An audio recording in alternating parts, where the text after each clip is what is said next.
Once upon a time, I had two AR-15s with what I would call pretty mediocre triggers that were either too heavy or just didn't feel good.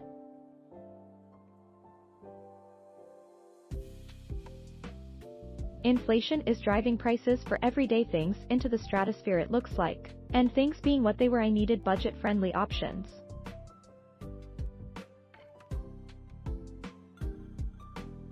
Luckily, I found a couple of triggers and a couple of spring kits that worked very well for my two rifles and could work for you too. My go-to carbine, the first rifle that got some improvement, was a general-purpose carbine that I assembled to use with iron sights and a red dot, just simple and reliable. However, the mil-spec trigger that came in the parts kit was pretty ho-hum, like most are. It was gritty and heavy with a judicious amount of creep.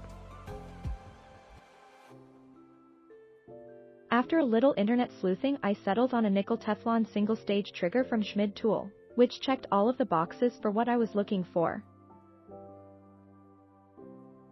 Schmid tool engineering single-stage trigger.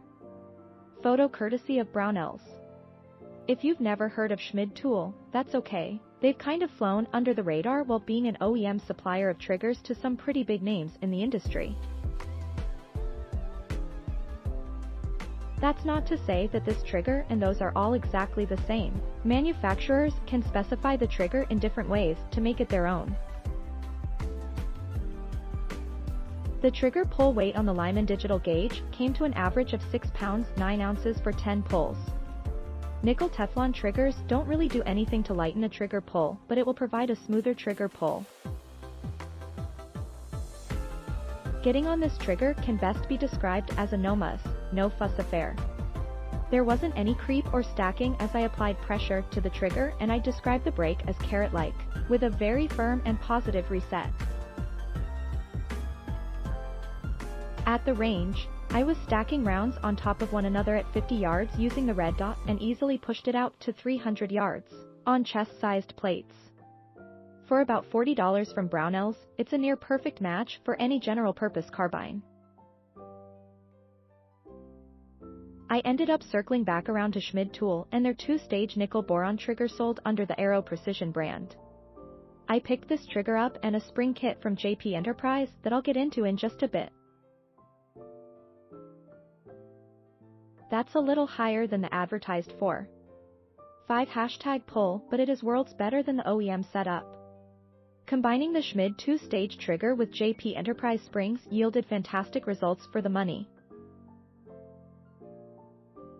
The first stage is smooth before hitting definitive resistance at the second stage while leading to a nice, smooth break, maybe not glass-like but close.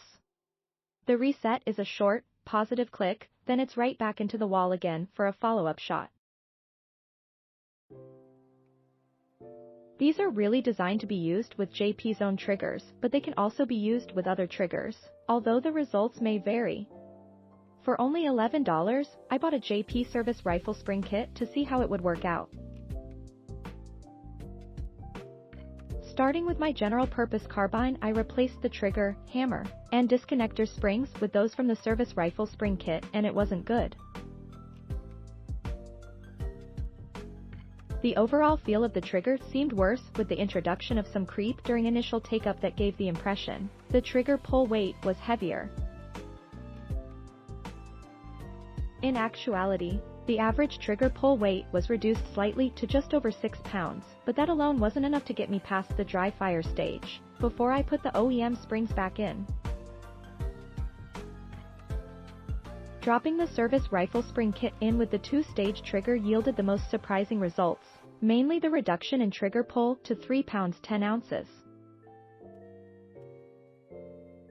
Additionally, the overall feel of the trigger was pretty much unchanged with a smooth first stage, a definitive wall at the second, and a good break followed by a distinctive reset. Thanks for watching. Please subscribe.